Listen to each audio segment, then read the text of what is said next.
Hello everyone, this is Pawan Raj and this is the fourth part of the topic syntax. दोस्तों, ये आपका fourth part है syntax topic का। तो दोस्तों, आज एक इंपॉर्टेंट रूल बताने वाला हूं मैं, एक इंपॉर्टेंट कॉन्सेप्ट बताने वाला हूं डियर इस वीडियो में, जिससे अधिकतर जो क्वेश्चंस आते हैं सिंटेक्स एग्जामिनेशन में वो इसी कॉन्सेप्ट से आते हैं, इसी रूल से आते हैं। और इन्हीं क्वेश्चंस को मैं आज बताने वाला हूं मैं आप लोगों को कि किस तरह के क्वेश्चंस होते हैं और आपको सॉल्व कैसे करना है। तो दोस्तों, ये जो क्वेश्चंस हैं, ठीक है, वो बताना चाहता हूं, ये जो क्वेश्चंस आपके आते हैं वो आपके आते हैं नॉट ओनली, ध्यान देना है, not only but also say आता है डियर, है ना। नीदर नॉट से आता है, नीदर नॉट से आता है, इधर और से आता है ना, या फिर सिर्फ और से आता है। तो डियर, मैं अगर बात करूं मैं आप लोगों से कि इनसे कैसे क्वेश्चंस होते हैं और उनको सॉल्व कैसे करना है, तो समझना है पूरे कॉन्सेप्ट का प्रॉपर्ली। इस वीडियो को देखिए आप लास्ट तक, आपको पूरा का पूरा समझ में आएगा। तो दोस्तों, मैं बताना ये चाहता हूं आप लोगों को कि अगर कोई दो या दो से अधिक सब्जेक्ट्स, है ना, not only but also say, या फिर निदर नॉर, या फिर इधर और, या सिर्फ और से जुड़े हो दोस्तों, तो ध्यान क्या रखना है कि वर्ब के नजदीक वाला, है ना, जो वर्ब के नजदीक वाला सब्जेक्ट होगा उसी के अकॉर्डिंग वर्ब आएगा। अगर आपने देखा कि वर्ब के नजदीक वाला सब्जेक्ट सिंगुलर है तो वर्ब सिंगुलर होगा, और वर्ब के नजदीक वाला सब्जेक्ट अगर प्लूरल है डियर, तो वर्ब आपका प्लूरल होगा। तो कुछ क्वेश्चंस मैं बोर्ड पे लिख रहा हूं, उसके थ्रू से आपको पूरा का पूरा समझ में आएगा, ठीक है ना। तो चलते, सबसे पहले एक सेंटेंस लिख रहा हूं मैं यहां पे, ध्यान देना डियर। एक सेंटेंस है आपका कि नीदर आई, और सॉरी, नीदर के साथ नॉर लगता है, तो neither I nor my friend, neither I nor my friend is to do this.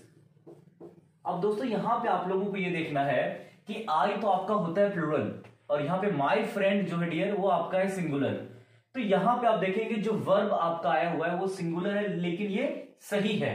तो जैसा कि मैंने आप लोगों को समझाया था अभी कि जो वर्ब के नजदीक वाला सब्जेक्ट होगा उसी के अकॉर्डिंग आपको वर्ब रखना है, और नजदीक वाला जो आपका सब्जेक्ट है डियर वो सिंगुलर है, इसीलिए यहां पे सिंगुलर वर्ब आया हुआ है, ठीक है ना। इसी तरीके के और भी सेंटेंसेस देता हूं मैं आप लोगों को। अब देखेंगे नेक्स्ट सेंटेंस की तरफ चलते हैं डियर। यहां पे एक सेंटेंस है आपका कि इधर, है ना, इधर ही और his friends, either he or his friends have done this। अब डियर, इस क्वेश्चन को भी देखना है यहां पे आप लोगों को कि यहां पे देखेंगे ही आपका सिंगुलर है और फ्रेंड्स यहां पे प्लूरल है।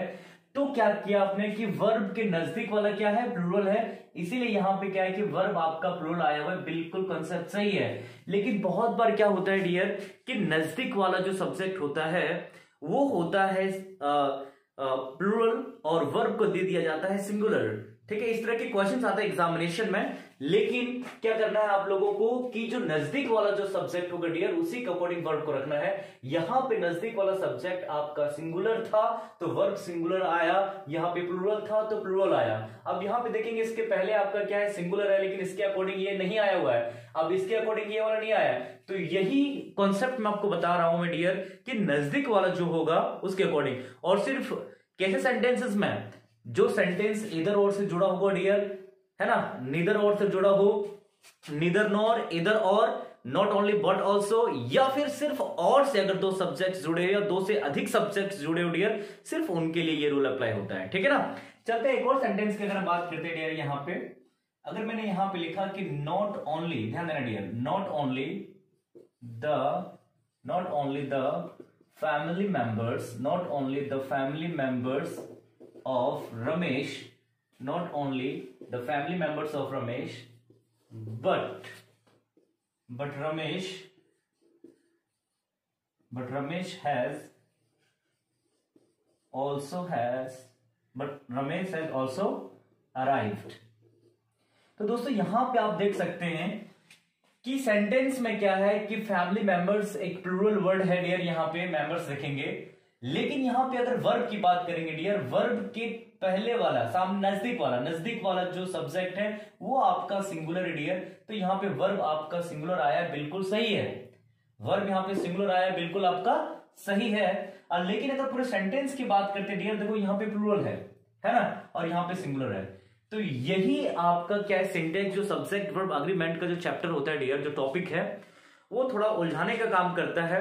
तो जो रूल्स, जो मैं आप लोग कॉन्सेप्ट दे रहा हूं डियर, है ना, पार्ट वाइज देने की पूरी कोशिश कर रहा हूं। ये फोर्थ पार्ट है आपका सिंटेक्स का, और इसमें सारे पार्ट्स को देखिए, नोट्स बनाइए आप, डेफिनेटली आपको पूरा का पूरा फायदा मिलेगा, पूरा का पूरा एक तरह से कह सकते हैं कि बेनिफिट होने वाला है आप लोगों को। तो सभी वीडियो वाइज क्या करना है आप लोगों को, जो मैंने पार्ट वाइज बनाया है उसको आप नोट बना लें, उसके बाद फिर रिवीजन कीजिए आप, डेफिनेटली आपको बहुत ज्यादा आपको फायदा होने वाला है। ठीक है, तो यहां पे देखिए मैंने बताया था नॉट ओनली इधर और, नीदर नॉर, और से अगर कोई सब्जेक्ट जुड़े हो डियर, तो वर्ब के नजदीक वाला जो सब्जेक्ट होगा उसी के अकॉर्डिंग आपको क्या रखना है, वर्ब को रखना है। ठीक है ना। तो दोस्तों अगर ये वीडियो अगर आपको पसंद आई हो तो आप अपने दोस्तों के साथ शेयर कर सकते हैं, और अगर आपने इस चैनल को सब्सक्राइब नहीं किया है तो सब्सक्राइब कर दीजिए। और अगर आप ये वीडियो आप मेरे फेसबुक पेज पे देख रहे हैं दोस्तों, तो आप मेरे पेज को फॉलो कर लीजिए, लाइक कर लीजिए। Thank you, thanks a lot.